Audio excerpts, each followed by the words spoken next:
Hello বন্ধুরা, কেমন আছো তোমরা সবাই? আশা করছি তোমরা সবাই খুব ভালো আছো। প্রত্যেক দিনের মতো আমি আজকেও নিয়ে চলে এসেছি বেশ কিছু কিচেন টিপস। আর যেই টিপস গুলো জানা থাকলে আমাদের সংসারের কাজগুলো হয়ে যাবে অনেকটাই সোজা।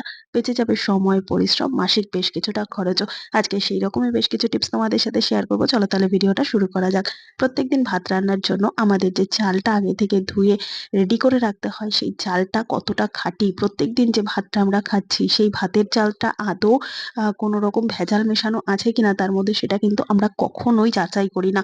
বাজার থেকে বেশ খানিকটা চাল কিনে এনে ঘরে স্টোর করে রাখি। প্রত্যেকদিন সেখান থেকে প্রয়োজন মতো নিয়ে রান্না করে নিই।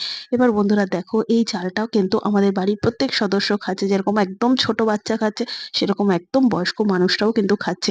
কিন্তু এই চালের মধ্যে যদি কোনো রকম কিছু কেমিক্যাল মেশানো থাকে, তাহলে কিন্তু তাদের অনেক রকম অসুবিধার মধ্যে পড়তে হতে পারে। আর এখনকার বাজারে তো সমস্ত কিছুই ভেজাল। তাই বাড়িতে চাল কিনে আনার পর ভাত রান্নার আগে যদি এই ছোট্ট কাজটা করে নেওয়া যায়, তাহলে যতই চালের মধ্যে কেমিক্যাল মেশানো থাকুক না কেন, সেটা কিন্তু সম্পূর্ণ চলে যাবে। দেখো বন্ধুরা, চালটা কিন্তু প্রত্যেকদিনই আমরা ধুয়ে নিই। আর ধুয়ে নেওয়ার সাথে যে ঘোলাটে জলটা বেরোয়, সেই জলের মধ্যে কিন্তু দেখা যায় কোনো রকম ভাবেই কেমিক্যাল কিন্তু ওঠে না, যদিও কিছু মেশানো থাকে। তাই কি করতে হবে, চাল ধোয়া জলের মধ্যে দিয়ে দিতে হবে বেশ খানিকটা লবণ।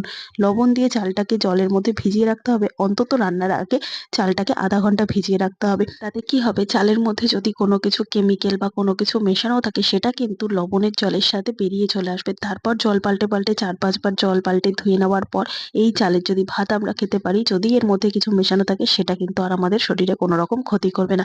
টিপসটা ভালো লাগলে একটু শেয়ার করে দিও। চলো দেখে নাও পরের টিপস। এখানে আমি নিয়ে নিয়েছি বেশ কতগুলো কলা। একটা দুটো কলা তো আর এনে নেওয়া যায় না ঘরে।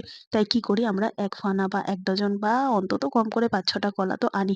কিন্তু একটু বেশি যদি কলা এনে রাখি, তারপর যদি ২-৩ দিন থেকে যায়, সেই কলা কিন্তু কালো হয়ে যায়। তো বন্ধুরা, কিভাবে আমরা কলা সংরক্ষণ করব? দেখতে পাচ্ছ ২ দিন আনা কলাই কিন্তু কেমন একটা সাদা, সাদা হয়ে যাচ্ছে। যেহেতু এখন না ভীষণ পরিমাণে রাসায়নিক, জৈবিক নানান রকম উপাদান মেশানো হয়, তাই কিন্তু যেকোনো জিনিসই তাড়াতাড়ি পচন ধরে যায়।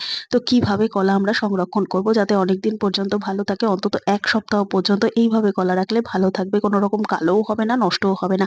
তার জন্য নিয়ে নিয়েছি অ্যালুমিনিয়াম ফয়েল পেপারের ছোট্ট একটা টুকরো।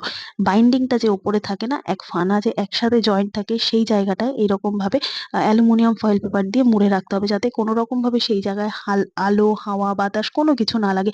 এই জায়গাটাকে যদি আমরা সেফটি করে র‍্যাপিং করে রাখতে পারি, তাহলে কিন্তু দেখা যাবে অনেক দিন পর্যন্ত কলা ভালো থাকছে, ফ্রেশ থাকছে। ফ্রিজে রাখার কোনো রকম দরকার নেই। বাইরেই কিন্তু কলা ৮ থেকে ১০ দিন পর্যন্ত ভালো থাকবে। এইভাবে একবার রেখে দিয়ে আমাকে কমেন্ট করে জানাতে ভুলবে না তোমাদের ঘরের কলাগুলো কতদিন ফ্রেশ ছিল। ভালো লাগলে সবার সাথে শেয়ার করে দিও। দেখে নাও পরের টিপস। মশার উৎপাতে নাজেহাল আমরা প্রত্যেকে। প্রত্যেকটা বাড়িতেই কিন্তু মশার উৎপাত নিয়ে আমরা ব্যতিব্যস্ত হয়ে পড়ি। আর এমন একটা সিচুয়েশন যে যেকোনো মুহূর্তে কিন্তু মশা কামড়ানোর সাথে, সাথে আমাদের অনেক রকম রোগ কিন্তু হতে পারে। তো দেখো বন্ধুরা, মশার কামড় থেকে বাঁচার জন্য আমরা কিন্তু বাজার চলতি এই ধরনের কয়েল, গুড নাইট, এই ধরনের নানান রকম কিন্তু আ এই অল আউট গুলো ব্যবহার করে থাকি। কিন্তু এর যে গন্ধটা, এই গন্ধটা অনেকেই কিন্তু সহ্য করতে পারে না। তো যেহেতু এগুলোর একটা বাজে গন্ধ, কোনো রেসপিরেটরি কোনো প্রবলেম হতে পারে বা ব্রিথিং কোনো সমস্যা হতে পারে। তাই এইটা যখন আমরা জ্বালাবো, ছোট্ট একটা কাজ আমাদের করতে হবে।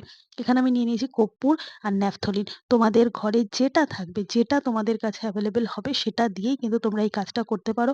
কোনো রকম বাধ্যবাধকতা নেই যে কর্পূর দিয়েই করতে হবে, আবার কোনো রকম বাধ্যবাধকতা নেই যে ন্যাপথলিন দিয়েই করতে হবে। যেটা তোমাদের কাছে এভেইলেবল থাকবে সেটাই দেব। তো আমি কিন্তু এখন ন্যাপথলিনটা দিয়েই করব। যে আমি কিন্তু মাঝে মধ্যেই কর্পূর দিয়েও করি। তো কি করব, এই যে এখানে বোর্ডের মধ্যে যখন আমরা এই অল আউটটা লাগাবো, এর উপর দিকে যে ছিদ্রগুলো দিয়ে ভেতরের তেলটা গরম হয়ে এর যে স্মেলটা, সেটা সারা ঘরে ছড়িয়ে পড়বে, ঠিক সেই জায়গায় একটা ন্যাপথলিন বা একটা কর্পূরের টুকরো এভাবে রেখে দাও। তাতে কি হবে, এর যে স্মেলটা সেটা কিন্তু সম্পূর্ণ কেটে যাবে। আর ন্যাপথলিন বা কর্পূর যেটাই রাখবে, তার গন্ধ কিন্তু সারা ঘরে ঘুরবে। তাতে কি হবে, কোনো রকম ব্রিথিং প্রবলেম হলে সেটা হবে না। সাথে ঘরের মধ্যে কিন্তু ফ্রেশ একটা গন্ধ থাকবে ন্যাপথলিন আর কর্পূরের জন্য। তো আশা করছি এই ছোট্ট টিপসটা অনেকেরই কাজে লাগবে। যাদের মশার সমস্যার জন্য এগুলো ব্যবহার করে থাকো, প্রত্যেকের সাথে শেয়ার করে দাও ভিডিওটা। চলো দেখে নাও পরের টিপস। ফ্রিজ তো আমরা প্রত্যেকেই ব্যবহার করে থাকি, কিন্তু কখনো কি দেখেছি ফ্রিজে হাওয়া কম হচ্ছে বা ঠান্ডা কম হচ্ছে, বা ফ্রিজের ভেতরে থাকা সমস্ত খাবার তাড়াতাড়ি নষ্ট হয়ে যাচ্ছে? এরকম সমস্যা কিন্তু মাঝে মধ্যেই হতে পারে। তো সবার আগে যেটার দিকে লক্ষ্য রাখতে হবে, ফ্রিজের নিচের ডোরটাই বলো বা আইস সেকশনই বলো, যেটাই হোক না কেন, যদি এরকম কোনো সমস্যা হয়ে থাকে যে ভেতরে থাকা খাবারগুলো নষ্ট হয়ে যাচ্ছে বা অনেক তাড়াতাড়ি হাওয়া বেরিয়ে যাচ্ছে সাইডের দরজার ফাঁক থেকে, কি করবে বুঝে উঠতে পারছো না, ইলেকট্রিক বিল বেশি আসছে এইসব কারণের জন্য, তো ফ্রিজের মেকানিক ডাকতে হবে এটা হয়তো ভেবে নিয়েছো। তার আগে ঘরে এই ছোট্ট জিনিসটা করে নাও। এই সাইডে যে দরজার মধ্যে গ্যাসকেটটা থাকে মানে রাবারটা যেটা দিয়ে দরজাটা টাইট মতো বন্ধ হয়, সেটা যদি কোনো সময় লুজ হয়ে যায়, দীর্ঘদিন ফ্রিজ যদি পুরনো হয়ে যায় সেক্ষেত্রে কিন্তু এই রাবারটা ঢিলে হয়ে যায়। আর এই রাবার যদি ঢিলে হয়ে যায় সেক্ষেত্রে দরজাটা টাইট মতো বন্ধ হয় না। আর সেই কারণে কিন্তু হাওয়া বেরিয়ে আসে। আর অন্য কোনো সমস্যা না হলে শুধুমাত্র এই সমস্যাটাই যদি হয়, তাহলে কিন্তু ঘরেই আমরা ঠিক করে যাচাই করে নিতে পারবো যে সত্যিই এই সমস্যাটা হয়েছে কিনা।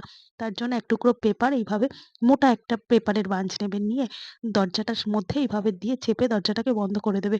দেখতে পাচ্ছ একটা কিন্তু না, এখানে একটা ভাঁজ আমার মোটা একটা পেপার রয়েছে। এবার যেটুকু বাড়তি অংশ বাইরের দিকে রয়েছে সেটাকে আস্তে, আস্তে টান দাও। যদি দেখো টান দেওয়ার সাথে, সাথে খুলে বেরিয়ে আসছে পেপারের টুকরোটা, তাহলে বুঝে নিতে হবে যে দরজাটা ঢিলে, আর সেই কারণেই হাওয়া বাইরে বেরিয়ে আসছে।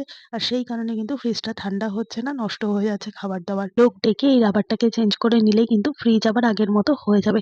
আর যদি দেখা যায় যে এটা টাইট মতো রয়েছে, এখানে যেমন দেখো টাইট মতো রয়েছে, ফ্রিজের দরজা থেকে বেরিয়ে আসছে না, সেক্ষেত্রে বুঝে নিতে হবে ভেতরের কোনো রকম সমস্যা। তাই ফ্রিজটা লোড নিতে পারছে না, ইলেকট্রিক বিল বেশি আসছে, ঠান্ডা হচ্ছে না, এরকম কিন্তু ভেতরের কারণের জন্য। যদি দরজার কোনো কারণ থাকে তাহলে কিন্তু পেপারটা দিয়ে বুঝে নিতে পারবে। পেপারটা খুব তাড়াতাড়ি বেরিয়ে আসলে কিন্তু দরজাটা টাইট মতো বন্ধ হচ্ছে না, এটাকেই ভেবে নিতে হবে। তাই আগে থেকে ঘাবড়ানোর দরকার নেই। ঘরে এই ছোট্ট পরীক্ষাটা করে নিলেই কিন্তু আমরা সিওর হতে পারবো। আশা করছি এই টিপসটাও কাজে দেবে। চলো দেখে নাও পরের টিপস। প্রত্যেকদিন রান্নাবান্নার জন্য যে মশলাপাতি দরকার পড়ে সেটাকে বাটার জন্য কিন্তু এখন আর শিল-নোড়ার ব্যবহার নেই বললেই প্রায় চলে। মিক্সিটাই কিন্তু প্রত্যেক বাড়িতে এখন অ্যাভেলেবেল হয়ে গেছে। দেখো বন্ধুরা, যখন আমরা মিক্সির মধ্যে মশলা করি তখন না কিচেন স্ল্যাপের ওপর বা ধরো কিচেন কাউন্টারের ওপর বা মেঝের মধ্যে যেখানেই আমরা এই মিক্সিটাকে রেখে মশলাটা বাটি, অনেক সময় দেখা যায় ফ্লোরের সাথে এতটাই টাইট মতো আটকে যায়, আর এটাকে না মুভমেন্ট করানো যায় না। যেহেতু নিচে একটা রাবার রয়েছে আর রাবারটা এমনভাবে ভ্যাকুম হয়ে বসে যায় মেঝের সাথে, ভীষণ পরিমাণে অসুবিধা হয় এদিক থেকে ওদিক সরানো নড়ানো করতে। তার জন্য এখানে নিয়ে নিয়েছি দেখো জলের বোতলের ঢাকনা। আর এইরকম জলের বোতলের ঢাকনা আমাদের প্রত্যেকের কাছেই থাকে। জলের বোতলের ঢাকনাটাকে এরকমভাবে যদি আমরা প্রত্যেকটার পায়ের নিচে মানে মিক্সিটাকে উল্টে দিয়ে তারপর এর নিচে যে স্ট্যান্ডগুলো রয়েছে, ছোট, ছোট পাদানিগুলো রয়েছে, এই স্ট্যান্ডের মধ্যে যদি একটা কাভার মতো আমরা পরিয়ে দিতে পারি, তাহলে দেখবে খুব সুন্দর মতো ফ্লোরের মধ্যে আমরা মুভমেন্ট করতে পারবো। কোনো ফ্লোরের মধ্যেই কিন্তু বা কিচেন কাউন্টারের ওপরেই কিন্তু ভ্যাকুম প্রেশারে কোনো রকমভাবে টাইট হয়ে বসে যাবে না। যেখানে ইচ্ছে যেমন ইচ্ছে এটাকে মুভমেন্ট করে কিন্তু আমরা মসলা করে নিতে পারবো। একটা যে টাইট হয়ে বসে গেলে একটা অসুবিধা হতো আমাদের মসলা বাটতে গেলে, সেটা কিন্তু হবে না। দেখতে পাচ্ছ কতটা স্পেস রয়েছে। আর এইভাবে যদি আমরা কাজটাকে একটু করে সহজ করে নিতে পারি, কোথাও গিয়ে আমাদের নিজেদেরই কাজ করতে না অনেকটা বেশি সুবিধা হবে। তো আশা করছি আজকের সমস্ত টিপস তোমাদের কাজে দেবে। ভালো লেগে থাকলে লাইক, কমেন্ট, শেয়ার করে পাশে থাকবে। আমার এই ভিডিওটা কে কোথা থেকে দেখছো কমেন্ট করে জানাতে ভুলবে না। দেখা হবে আবার অন্য কোনো ভিডিওর সঙ্গে। ধন্যবাদ।